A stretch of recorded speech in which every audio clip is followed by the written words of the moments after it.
Hi. Hi. Hi, what's your name? My name is Kiki. Nice to meet you, Kiki. Nice to meet you too. And how old are you, Kiki? I'm 30. 30. Yep. Nice. When's your birthday? August 14th, 1991. Okay, good. Got a birthday coming up. Yeah, a couple months away, so. So where are you from, Kiki? I grew up actually in Washington State, mostly on the West Coast, but I was living in Delaware over the last couple of years. So. Okay. Yeah. So you're from the West Coast. Yep. You moved out the East Coast. Yep. Right after I left high school, like, basically. Oh, okay. Yeah. Nice. You like it over here?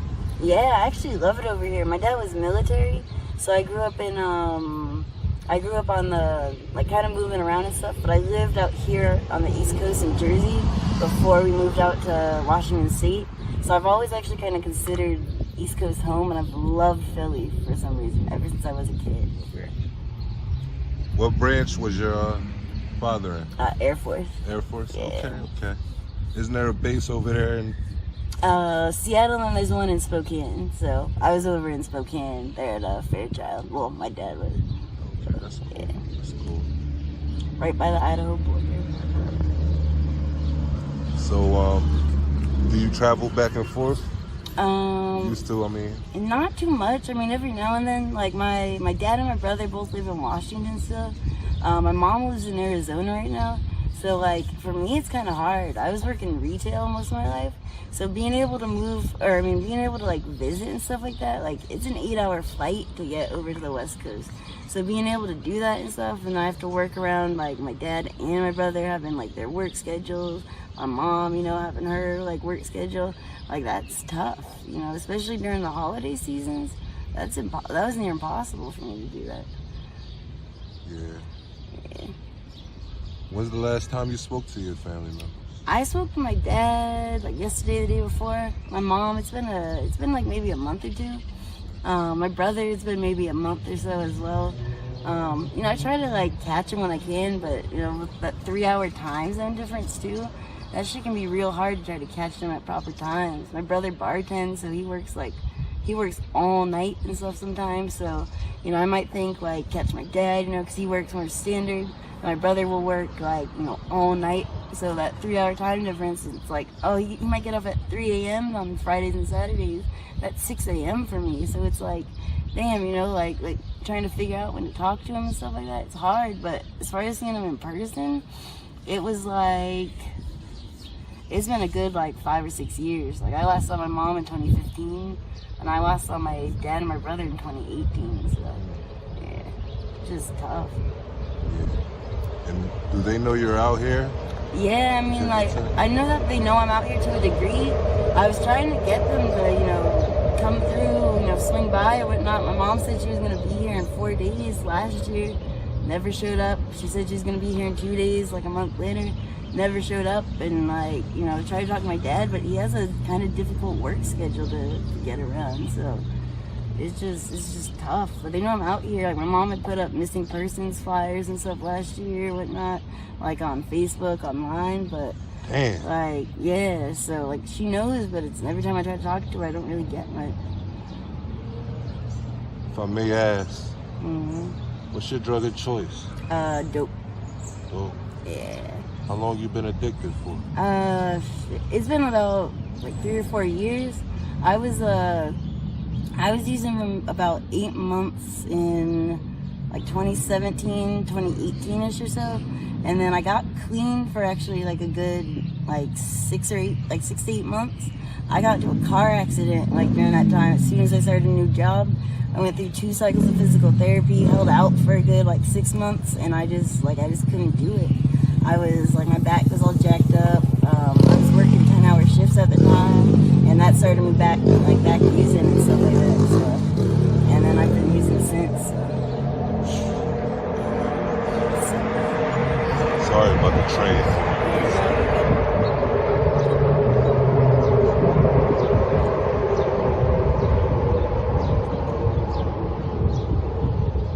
What made you start using? Honestly, just the pain. Like, I honestly went through a couple of really, really, really bad like health issues. Like first I had like a nasal polyp and stuff in my sinuses, and then I had like a stomach ulcer, so that I couldn't really eat food. I'd eat nothing but plain food for a good 6 or 7 months, taking probiotics for a solid like 3 months straight, like twice a day, and then still having trouble eating seafood. To where like there was one day where they actually thought that they were gonna have to take my appendix out. Like I went to a walk-in clinic, I had 103-degree fever, hadn't really ate anything, I'd be puking and stuff like that. They sent me straight to the ER and stuff like that, where they like instantly hooked me up to Dilaudid. And then like once I got into that car accident and stuff after that, like I got kind of clean and stuff after that, got into that car accident, that's when like I started up again, tried not to, like I said, I went through the physical therapy, I was taking ibuprofen, had like a heating pad, all sorts of stuff, and it was with those 10-hour shifts and stuff, which wasn't too bad working at like an office job, but sitting in those chairs for those 10 hours a day and stuff like that, where like I ended up getting fired just because they said I was taking too much time off the clock, where I would just get up to try to stretch my back, like get up and like walk around the office, grab like a new cup of water kind of stuff.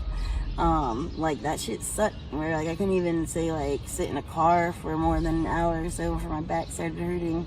And that's the stuff that that got to me, that like for me I was able to use and like still go to work and stuff like that. Like for me, I'm never trying to like nod out and everything or like doze off. I was always using to just maintain pain, the way like people would use perks and stuff like that.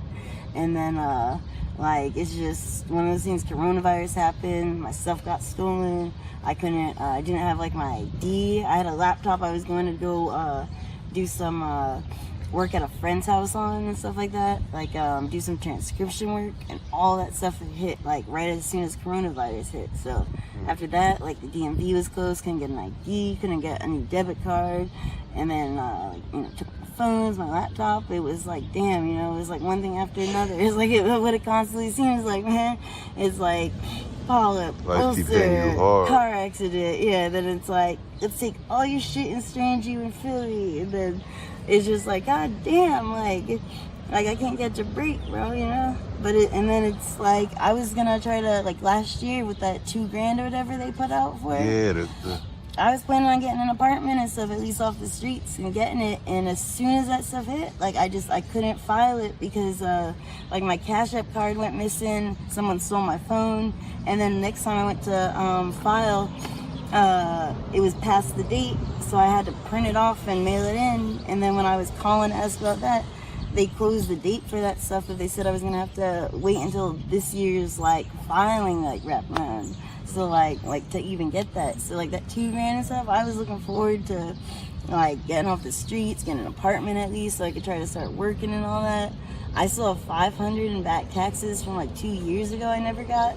So I was planning on doing all that shit, and it's stimulus check, right? Yeah, bro. It's like I was planning on doing that stuff in like January of last year, and it's all because I thought I was gonna be back back home by the end of 2020. So I had filed my taxes, because I always do. That I had to have filed early to say like, no, I'm not gonna be working this year, just so I could get the just so they would know my new info to deposit it or whatever. Because then they went through and all your info's old, you didn't update it, blah blah blah. And it's like, damn, bro, like that's the only time I've ever been hurt by like actually working and stuff like that. Just thinking like, oh, I'll be back off the streets and whatnot, or I'll be back home off the streets, that I'll be fine, I don't have to file this yet, and then just not having the time. That it's like, then I couldn't get my stimulus, I'm out here a whole extra year, phone keeps getting stolen left and right. All the pain, like, yeah, bro, and the medical issues you had with your body, yeah, led to your drug use. Right. That shit's crazy. And that's one of the things like that always gets to me, is it's like if they had actually given me a nice prescription and stuff like that, I wouldn't have been out here, and I wouldn't have been out on the streets and stuff like that. Right. But, like, I'm not looking, like I said, to get like high. I'm looking to literally maintain. Like, I would do that. Like, I was using for over a solid year of work and stuff like that. Where Have you ever tried the methadone clinic? Not recovery yet, nah. program? That's what, like, I've been in a weird position just because when I got clean before, it was like the walk-in Suboxone shit, and they had a 3-strike program. So like within like a month and a half, I got like cut just because I had like a family reunion, and then I had like a weekend event to go to. That between those three things, like they were basically like, sorry, like see ya. So I got screwed over at that. But like since I was normally in Delaware, I had to like get my health insurance updated through here. You know, was never quite sure where I'd be. Kept thinking I might like go back home, you know, while I get an apartment out here. And then, you know, I've just kind of been waiting to see, because I tried to ask you about some of the methadone I tried when I was at the hospital last year, and they told me that I had private insurance, and I could only get methadone with public insurance. That they could only give me Suboxone, but they needed me to wait 3 days cold turkey. And like that doesn't even sound right or anything, but I was like literally this close to like trying to get it and whatnot, just so I could try to get clean. And that's when, like, you know, right when they're hyping me up, telling me they're gonna, you know, all right, we're gonna write this prescription, it turns into, oh, sorry, you need public insurance, you have private insurance. And it's like, well, I got Medicaid or whatever, like, come on. So it's like every little thing, it's like it feels like all the systems that are meant to help us are keeping us down. Well, at least keeping me down. So close, right? Then Right. It's the always same. Something there to stop you. It's the same thing with like the tax program, man. It's like when I find out I have to print it out to send it in just so I can get like my stimulus and stuff like that. It's like, where? Because someone will be like, oh, go to Radio Shack, go to here, blah blah. If I don't have a card because someone keeps stealing it, blah blah blah. And then I'm going to have to find out where online I can get it from. I don't even know if they have those anymore. And then it's like, all right, cool. Well, someone will say, oh, the library. I don't have a library card. And then, oh, well, you can go get one. They need an ID. When I tried to get one from Prevention Point, they told me I needed a ID with a picture to get my city ID from Prevention Point. Or I needed my birth certificate. And I said, yo, like, how am I homeless being told that I can't get a city ID on like ID day unless I have an ID with a picture to prove that I'm valid for an ID? Yeah. And like otherwise they're telling me to just go straight to the DMV, this and that, and I'm like, you're not even helping us. So it's like I said, it's like, bro, I got so much stuff where it's like right over, and like when I talk about how I work and stuff like that, I was working for over 10 years, my man, like doing like management and stuff like that, working in retail. Like very first job I had straight out of high school was working for GameStop, and I went straight from like being a part-timer to working my way up to a manager, bro. Okay. And it's like, yeah, and it's like my start did good too, but it's like I've never been like You were a gamer? Oh yeah. What games did you play? Everything, man. Like what? Huge RPG fan, huge like fighting fan, Tekken. Yeah. Always a fan of like the Pokemon and shit like that. Okay. Bayonetta, or like Final Fantasy, all the shit. Like, what system did you have? Everything basically. If not some of the newest, but I had everything from the classic, like the original Nintendo, to the Sega Genesis, PlayStation 1, 2, 3, 4, the Nintendo Wii U. You were spoiled as a kid. I know, the PlayStation 2. Well, some of them were. Then me and my brother would team up, like Nintendo 64. We both went in on like one Christmas, like with our Christmas money, pooled it all together, so we could play like GoldenEye and stuff like that, like Super Smash Brothers. And then like Christmases would come around, we might get one. And then GameStop honestly did spoil me that last year, because that year I was manager, they gave us the brand new consoles out for free. So like the year the Xbox One and the PlayStation 4 came out, they gave it to all the managers for free. Yeah. In exchange for us working like slaves, though, man. They had us salaried, so it was like cool. I'm coming in for a midnight opening for the console to take this shit home, and then you're opening at. For me, I'd have to open at like 5 a.m. and I'd be there until like 7 or 8 p.m. Man. Can I ask a question? Yeah. How do you earn your money out here for your addiction? It's tough. It depends. Like sometimes I'd be boosting and stuff like that. I had to kind of lay low for a little bit. So when I lay low, I'll usually like sit and chill and like panhandle and stuff like that. Yeah. I do sex work and stuff a lot, but I like even stopped from that for a little bit just because I was boosting my ass off. You had to stop from the sex work. Yeah, just because people started being like grimy and stuff, like started lowballing and stuff. Like, you know, you'd say 20, they'd say, oh, I got 5. What? You know, yeah, you know, they'd go to pull out the money, only have $1 after you let them somewhere and shit like that. Yeah. So like last summer was a bad summer, bro. But like it's been a little bit better this year, but it was rough last year. So that's when I stopped and I started boosting my ass off, man. I was in like every store downtown, like damn, 4 times a week, if not more. But a bunch of them closed down over the last year. So like that Walgreens closed down. There's like 2 CVS's that are closed. Like it's rough, man. CVS or Rite Aid is closed. I think 2 of them are closed. So like it's bad. So the corner stores gotta be getting hit hard. Yeah. And that's like, I mean, I've noticed that some of them, they got like, you know, more employees and stuff now. But it's like all the ones that I would go in where they'd be rude as shit, you know, like I had one of the mini waters in my pocket one time. Security guard was gonna follow me all the way out the store and ask me like if I stole the mini water from a Walgreens. And I'm like, no, like why would you ask? And that place was closed before Christmas, like before Christmas came, I think. And so it's like all the places like that, it's like all of the ones that were like rude as shit, you know, you go in with a bag or whatever and they're already telling you to get the hell out. Like, now they're closed, my man, yeah. Businesses is shutting down. Yeah. What does Kensington turn into? Right. You know? I don't know, man, because it used to be like, honestly, a little bit more of a community out here where it might have been a little bit more like cliquish and stuff like that, where, you know, you would have like your definite little groups and whatnot, but as a whole, they were a little bit more like welcoming in terms of, you know, if you needed something, there's a group of 5 or 6 people chilling, like, you know, most people were like willing to let you chill and whatnot. And then like, I mean, Kensington's always had people stealing shit, but it's like I'll get up and like walk over there because something will blow away, and someone I didn't even know was coming down the John will be instantly over here picking up like a fucking empty cap to tell me that they're dope sick as they're already fucking nodding off on top of my shit. Like, bro, get the fuck up out of here. But it's like, at the same time though, a lot of the other people and stuff, like, it's a little bit more of like loners and stuff out here. But a lot of them are, I'd say, a lot nicer overall. Like, they're a little bit more likely to, like, say, help you out and open up, especially if you are nice and, like, a little bit more talkative and stuff.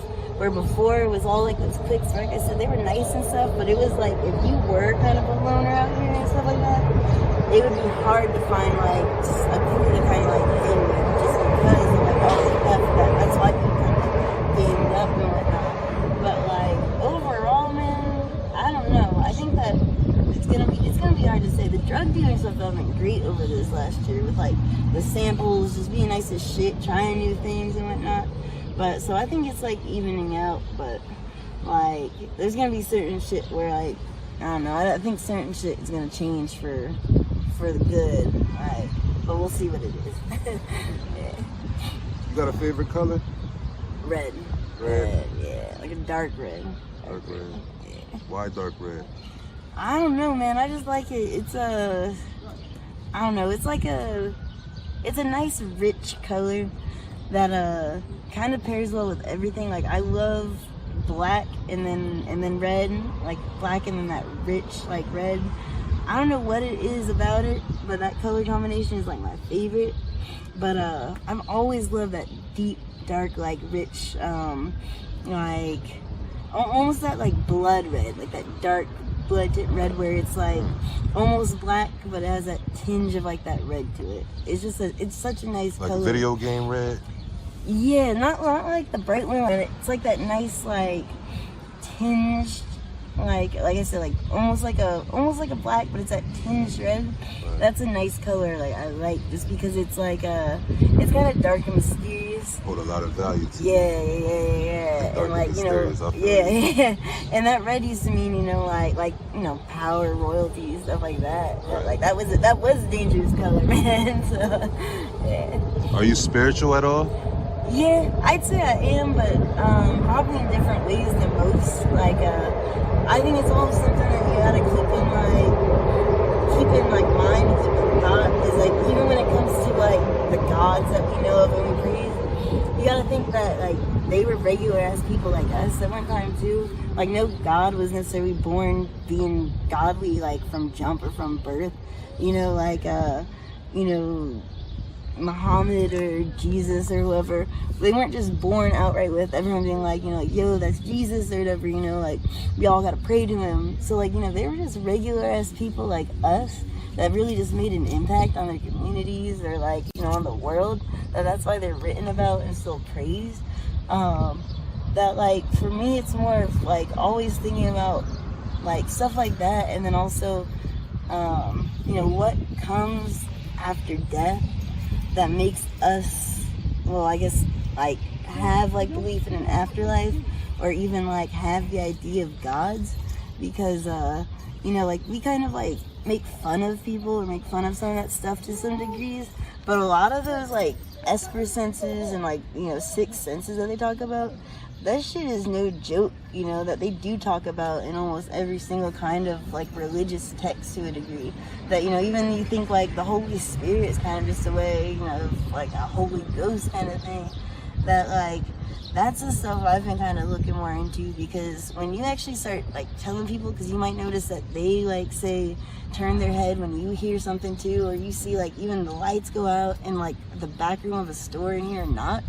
You tell someone, like, you tell, like, a security guard, like, oh, bro, like, you know, like, oh, yeah, like, you hear that shit often, you know, like, that knock back there, like, you know, like, I think I, like, you know, felt that there's probably some shit that happened, or, you know, like, oh, yeah, you know, like, those dreams you're having are probably, some shit, like, your mom used to talk about, that, like, bro, once you get over that initial shock, you realize that a lot of people do have that kind of, like, those experiences and stuff. And when you kind of think that, like, whatever kind of residual energy that even say you can just pick up off of, like, the random people around you, like that, you know, like, I'm just going to the store and, like, oh, yeah, your mom had dreams, like, visions like you did, my man. Or, you know, like, oh, yeah, like, you know, like your birthday last year, you know, like, good job on catching whoever killed your brother kind of shit.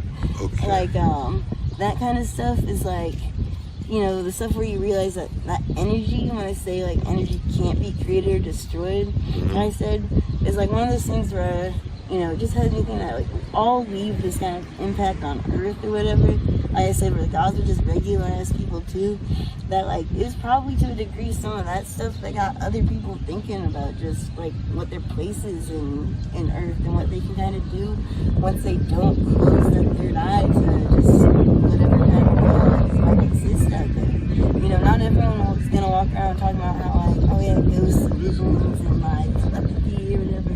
But, like, even when I be checking on certain stuff, like, the government, like, Project Bluebird was all on remote viewing, like, you know, having someone stand in a room, like, if you've ever seen those Swedish flashcards, it's like where someone might stand in a room where, like, you know, oh, I'm looking at a card, and then, like, oh, off my third eye, you get a picture of it, and then, you know, the Project Manhattan, like, you see them in the image, they were trying to teleport that shit or whatever.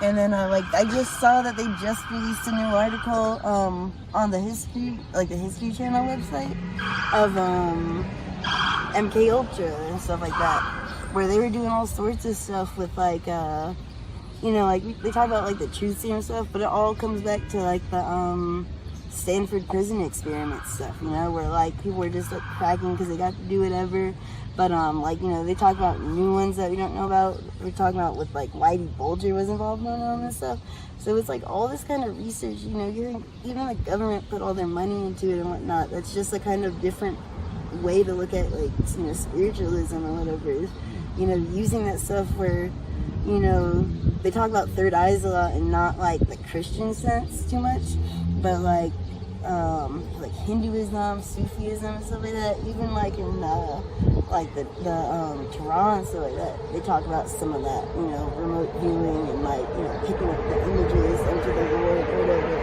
So, like, all that stuff is where I've been lately, which is good for the summer, man, because, like, you know, walking around thinking that, like, in some way, you might be able to, like, at least exist past whatever, you know, whatever, And, you know, one of my homeboys used to talk about seeing his mom on the crossroads, like, after she died and stuff, too, in dreams. So, you know, even if that's, like, dreams are another portal gateway, like, lucid dreaming, that's just a whole nother universe, universe, world, or whatever, that one day you might have a dream and decide, like, you know, oh, shit, this is a dream, or this place is cool. You might not necessarily, like, wake up or come back. That might be your gateway out, which... You know, might be how we all reach a heaven of our own calling, or of our own kind, man. What's three of the craziest? I mean, what's the craziest thing you've seen out here? That is so hard to say, man. Hard to say. It's hard to say just because there's different kinds of crazy out here, but I mean, I'd say it's the random ass fights and shit like that. Like, you might be literally chilling here or something, have a random person ask you for a lighter, and next thing you know, you'll hear a whole, like, rambunctious, like, whatever. You'll turn around and there'll be, like, 6 people just hauling ass towards someone because someone stole some shit that they'll be getting their ass beat right behind you, and the motherfucker who asked you for a lighter, they won't even do shit. Person might drop like a fucking work or a water bottle that they'll just literally pick it up, hand it to them, and then I'd be like, oh yeah, and you got a paper towel or something, and they'll be like, how did you not break character at all for that shit? Or people falling on top of someone and they won't even notice, like they won't even wake up, they'll be knocked. You're like, god damn, bro. Like, how much do you make a day? I usually aim for like 20 or so. My habit actually went down over the last year, which is good. Like, I started kind of chipping away, but I started using maybe like a quarter bag to half of a bag at times and stuff like that, instead of like a whole bag. So how much did you say you make? I'm sorry. I make like usually about 20 a day or so. 20 a day. Yeah. It depends though. Like, some days I might only do like 10, but I usually try to like space it out. So if I get that 20, like, I might hold that shit and try to use it for a good, like, at least 2-3 days just to make sure it lasts. Because I don't like to be thinking about hustling all the time. Like, you see me, like, I like to be chilling and stuff like this. You know, like I said, especially with the nights out now, man. Mm-hmm. Like, I just want to, like, sit, chill. Like, I've been finding all those free libraries and stuff, so I've been snagging books. So, like, sometimes I'll just sit out somewhere with, like, the little signs and stuff with, like, you know, my little cup of water and just start reading, bro. And people love to see that. How do you intake your drug? I shoot. You shoot it up? Yeah. And how long you been doing that for? Oh, man. 2 years? I was snorting for a whole, like, when I first started, I was snorting, and then I got clean, and then I snorted again for, like, a good year again or so. And then I started shooting actually when I got out here, because, like, don't ask me why, but I thought I was going to save some money by shooting out here. Like, I had heard that it was, like, a more intense high, might last longer. Have you ever called anybody for help, any family members, or tried to seek help? I did, yeah, and that's, like, I'm still trying to figure some stuff out, just because a whole bunch of, like, kind of weird stuff happened within, like, my mom telling me to call her that she'd be out here, and then not. And then, like, I was with someone who, like, just kind of, like, ditched me all of a sudden. But it was, like, all kind of weird coming off of, like, my mom sending us, like, both messages asking, like, oh, is she okay? Like, kind of freaking out. Sending, like, him and me a missing person poster. Saying, like, you know, asking if I was all right. And me saying, like, yeah, you know, this and that. You know, my phone keeps getting stolen. Who do you talk to out here? Do you have friends, or...? I do, like, typically they're down at, like, Center City and stuff, and I have, like, a few every now and then, but, like, honestly, like, I'd be pretty solo lately, where, like, I'll just be kind of chilling, bro. Like I said, like, I like to read and stuff, and, like, I don't want to say I get annoyed. You still read books? Oh, yeah, that's what, like, I'll find some of those free libraries every now and then. It'd be pissing me off, because, people kept stealing my damn books, like, every now and then, but, like, I just found the BFG. I can't even remember where, and I've, like, it's been a book I've wanted to read for, like, forever, and I've never read it before. So I finally found it, picked it up, and I said, I'm gonna read this damn thing. So, How far did you get? Not very. Not that far. Nah, but, like, I just grabbed it not too long ago. You got it on you, or? Yeah, that's it. The cover got ripped off, but, I'm mad, though, because I had this real cool, other one that was, like, a kids one of ghost stories. BFG, okay. Yeah, bro. Cause I've never read it. It's one of those books they say you gotta. Yeah, man. Like, and I've read like a bunch of their other stuff, or dolls, like the witches, and I'm glad you still stick to your hobbies out here. I know, man, that's hard, but like that's one of my like favorite things to do. And then whenever I can get my phone charged and stuff too, man, just like I like doing like research stuff and just like looking up random shit, like looking up, like keeping in touch with the news too, but I love true crime stuff. What did you want to be growing up? A writer, honestly, when I was like a kid, and then I wanted to become a journalist, like when I graduated from high school. Journalist? Yeah. You know, you should look back into it. I might because like I started doing actually like entertainment kind of stuff for like websites and whatnot. So I started going to like New York Comic Con and stuff on a press pass, and that shit was actually a lot of fun because like you'd be surprised at the kind of stuff that's out there. But and then like just taking a chance and like, you know, just writing articles and stuff on what you love that you like, you know, that you can like say link topics and stuff like that. You'd be surprised at who reads them and stuff like that, because I've definitely gotten to meet a few of my like good like kind of heroes and like inspirations and that. So. Where do you see yourself in 5 years? Shit, man, definitely off the streets. I know I'm not gonna be here that long.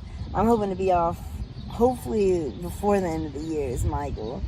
But damn, man, that's so hard to say because like the industries keep changing. But I wanna get back into writing for certain, and then I don't know, man. That's what I said. Like I wanna like think about all this stuff. Like I'd be talking about how like I'd be telling people that sometimes like I'd be picking up their like sixth senses and stuff like that.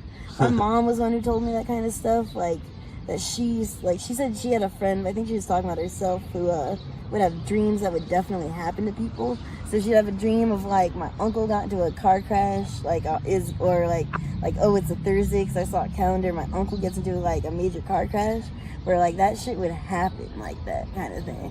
So it's like thinking about that stuff and how like mine's kind of picked up in a ways is like that's something I want to talk to her about too, because it's like in regards to that kind of stuff, man, the types of stuff you can do that can help people just when you even open up that kind of door is so big and wide that like I think about how like I had some crazy ass hunt when I lived in Houston, Delaware, bro, where like I thought I was getting robbed or something with the type of like physical kind of stuff that was happening in regards to like my back door opening and slamming, something running into my bedroom door that like shut it and stuff like that. I gotta wrap it up soon, yeah. But what would you tell a young man or young woman out here on the streets of Kensington? What would you tell them?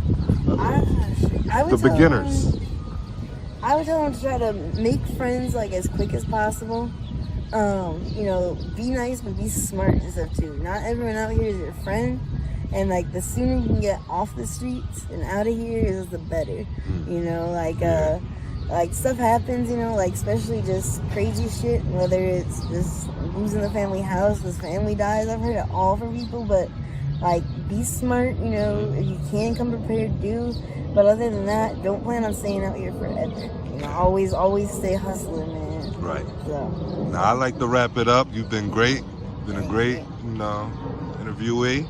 And I pray you get off your addiction and you kick this habit and you get back to your family. I want you to get back to the West Coast. Do you have any kids? I don't. You don't? You know, maybe you might have some kids one day. Amen.